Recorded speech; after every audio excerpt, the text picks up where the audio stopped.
मित्रों नमस्कार। मैं मृदुल आज फिर आपके बीच में उपस्थित हूँ संस्कृत का एक बहुत ही प्यारा सा श्लोक लेकर। आइए सुनते हैं मित्रों। अभिवादनशीलस्य नित्यं वृद्धोऽपि सेविनः। अभिवादनशीलस्य नित्यं वृद्धोऽपि सेविनः। चत्वारि तस्य वर्धन्ते आयुर्विद्या यशो बलम्। चत्वारि तस्य वर्धन्ते आयुर्विद्या यशो बलम्। अभिवादनशीलस्य नित्यं वृद्धोऽपि सेविनः। चत्वारि तस्य वर्धन्ते आयुर्विद्या यशो बलम्।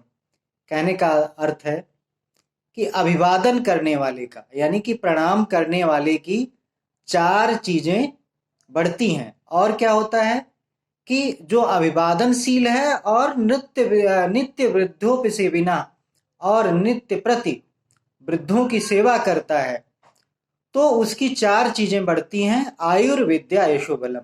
आयु, विद्या, यश और बल। कहने का अर्थ है अभिवादनशीलस्य नित्यम, जो व्यक्ति नित्य लोगों को प्रणाम करता है, वृद्धों बिना और वृद्ध जनों की सेवा करता है, उसकी चार चीजों में वृद्धि होती है।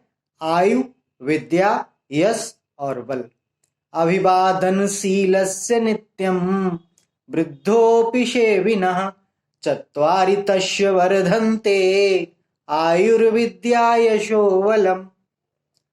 तो भारतीय संस्कृति इतनी समृद्ध है कि उसमें निरंतर ये प्रयास किया गया है कि एक जो नियम बनाया जाए उसके तहत जो लोग कार्य करें उनको उसका अधिकाधिक लाभ मिल सके। इसीलिए कहा गया कि बचपन से ही बच्चों में ऐसी आदत डाली जाए जिससे वो प्रणाम को, नमस्कार को अपनी सर्वश्रेष्ठ स्वरूप में माने और उससे उनको लाभ हो। क्योंकि अगर हम झुककर किसी को प्रणाम करते हैं तो एक तरीके से यह व्यायाम होता है। केवल प्रणाम करने का ये उद्देश्य नहीं कि हम झुककर प्रणाम कर लें। झुककर प्रणाम करने से हमारा शरीर जो है व्यायाम की स्थिति में आता है और वो पुष्ट होता है। तो इसीलिए भारतीय संस्कृति में इसको महत्व दिया गया। साष्टांग प्रणाम का इसीलिए महत्व दिया गया है। इसीलिए रामचरितमानस में मानसकार ने कहा है कि प्रातः काल उठिके रघुनाथा। प्रातः काल उठिके रघुनाथा। मातु पिता गुरु नामहि माथा। मातु पिता गुरु नामहि माथा। अर्थात भगवान मर्यादा पुरुषोत्तम श्री राम स्वयं प्रातः काल उठ करके माता, पिता और गुरु के चरणों में वंदना करते थे।